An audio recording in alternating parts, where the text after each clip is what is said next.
नमस्कार साथियों, केंद्र सरकार ने एक निर्णय लिया है जो कि लोकहित में कदापि नहीं, पब्लिक इंटरेस्ट में कदापि नहीं, बल्कि पब्लिक इंटरेस्ट के खिलाफ। और मुझे यह अपेक्षा थी कि जितने ऑपोजिशन पार्टीज है इसके खिलाफ पार्लियामेंट में आवाज उठाएंगे, लेकिन किसी ने आवाज नहीं उठाई। एमबीबीएस करने के बाद डॉक्टर्स एमडी एमएस यानी पोस्ट ग्रेजुएशन करना चाहते हैं, तो पोस्ट ग्रेजुएशन में एडमिशन के लिए एक नीट पीजी करके इम्तिहान होता है। उस इम्तिहान में एक न्यूनतम नंबर लाने के बाद ही कोई व्यक्ति जो कि एमबीबीएस किया है वो एमडी के लिए या एमएस के लिए या पोस्ट ग्रेजुएशन के लिए एडमिशन किसी मेडिकल कॉलेज में ले सकता है। यह न्यूनतम मार्क्स सामान्य जातियों के लिए 50%, पिछड़ा वर्ग के लिए उससे कम 45% के आसपास और एससी एसटी के लिए और भी कम 35% के आसपास इत्यादि रहा करता। इस बार सरकार ने इन न्यूनतम मार्क्स की बाध्यता को बिल्कुल हटा दिया है और नतीजा यह हुआ कि जिसको नीट पीजी इम्तिहान में 800 में से 4 नंबर आए उसका भी एडमिशन पीजी में हो, जिसका 800 मार्क्स में से माइनस नंबर आए उसका भी पीजी में एडमिशन हो, वह भी एमडी बन के निकलेगा, सर्जिकल स्पेशलिस्ट बन के निकलेगा, हार्ट स्पेशलिस्ट बन के निकलेगा। यह गंभीर चिंता की बात है। अगर किसी व्यक्ति को नीट पीजी एग्जाम में 800 में से 4 नंबर आते हैं या माइनस मार्क्स आते हैं, इसका मतलब यह हुआ कि एमबीबीएस में उसने कुछ सीखा ही नहीं, अर्थात वो बिल्कुल अनभिज्ञ है एमबीबीएस की पढ़ाई से। अगर एमबीबीएस की पढ़ाई किया होता, समझा होता, तो 800 में से 4 नंबर उसको नहीं आते, माइनस मार्क्स नहीं आते। नीट पीजी का इम्तिहान ही आधारित है एमबीबीएस के जानकारी पर, के नॉलेज पर, एमबीबीएस की पढ़ाई। नीट पीजी में आपको 0 आया या 4 नंबर आया 800 में से, इसका मतलब कि आपने एमबीबीएस की पढ़ाई की ही नहीं।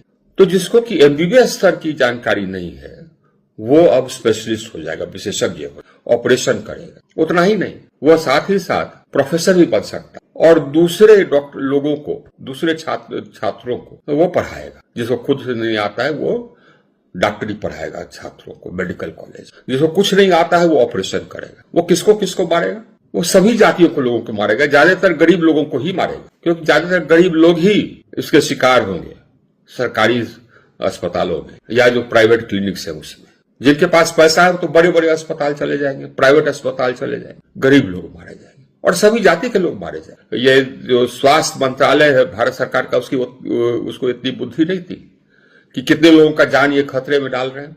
और भविष्य में ये प्रोफेसर बनेंगे तो क्या पढ़ावेंगे, उनके भी छात्र ऐसे ही निकलेंगे। पूर्व में भी कुछ लोगों ने यह प्रयास किया था कि न्यूनतम मार्क का प्रावधान हटा दिया जाए। उस प्रयास के पीछे भी निजी मेडिकल कॉलेज वाले ही होंगे, क्योंकि फायदा इससे उन्हीं को होना था। उस समय सरकार ने स्पष्ट स्टैंड लिया था कि न्यूनतम मार्क्स का प्रावधान को हटा देना लोकहित में नहीं होगा, क्योंकि जिसको कुछ नहीं आता है उसको ऑपरेशन करने के लिए या लोगों के इलाज करने के लिए लाइसेंस दे दिया जाए तो वो लोगों को मारेंगे। अब सरकार ने अपना स्टैंड क्यों बदल दिया, किस कारण से बदल दिया? उस समय तो कह रहे थे कि न्यूनतम मार्क्स का प्रावधान हटाने से लोगों का जान खतरे में जाएगा, और अब अपना स्टैंड बदल दिए। तो क्यों किया इसने? इसका जवाब देना चाहिए, स्वास्थ्य मंत्रालय भारत सरकार को जवाब देना चाहिए। जो लोग मरेंगे उसके लिए किसकी जिम्मेवारी हो, कौन कॉम्पनसेशन देगा? स्वास्थ्य मंत्री देंगे? ये सवाल उठना चाहिए, ये सवाल पूछना चाहिए। विडम्बना यह है कि न भाजपा के लोग कुछ बोलते हैं, खैर वो तो सब भाजपा में है तो उनका मुंह बंद है, लेकिन ऑपोजिशन के भी लोग कुछ नहीं बोले। हम लोग को चिंतित हो जाना चाहिए और ये सवाल उठना चाहिए। ये किस कारण से ऐसा निर्णय लिए होंगे?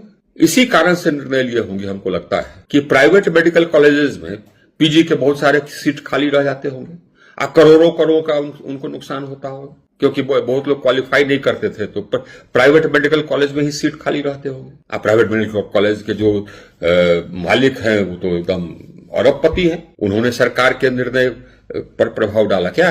ये जवाब दे सरकार। बड़े शर्म की बात है। इस प्रकरण से स्वास्थ्य मंत्रालय, भारत सरकार और स्वास्थ्य व्यवस्था पर एक और प्रश्न उठता है।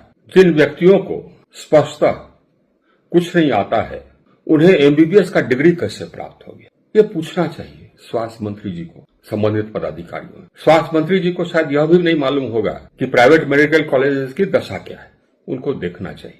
अधिकांश प्राइवेट मेडिकल कॉलेजेस में पर्याप्त प्रोफेसर नहीं है, 1 या 2 प्रोफेसर रखते हैं। अब बाकी सबको रिटेनर पर रखते हैं कि अगर इंस्पेक्शन आने का हुआ तो उसके 1 दिन पहले वो प्रोफेसर आ जाएंगे और उसके लिए उनको हर महीने कुछ पैसा देता है। और इन प्राइवेट मेडिकल कॉलेज में ज्यादातर में कोई पेशेंट भी नहीं रहता है, तो न तो थियोरी की पढ़ाई होती है और न प्रैक्टिकल एक्सपीरियंस होता है, तो एमबीबीएस डिग्री कैसे प्राप्त हो जाता है? ये सवाल है। ये मामूली सवाल नहीं है, ये आम लोगों के जिंदगी से संबंधित सवाल है। प्राइवेट मेडिकल कॉलेजेस के छात्रगण बिना कुछ सीखे एमबीबीएस डिग्री प्राप्त करें, इस खतरे को देखते हुए ही सरकार ने एग्जिट एग्जाम का एक निर्णय लिया था। एग्जिट एग्जाम का प्रावधान अन्य देशों में भी है।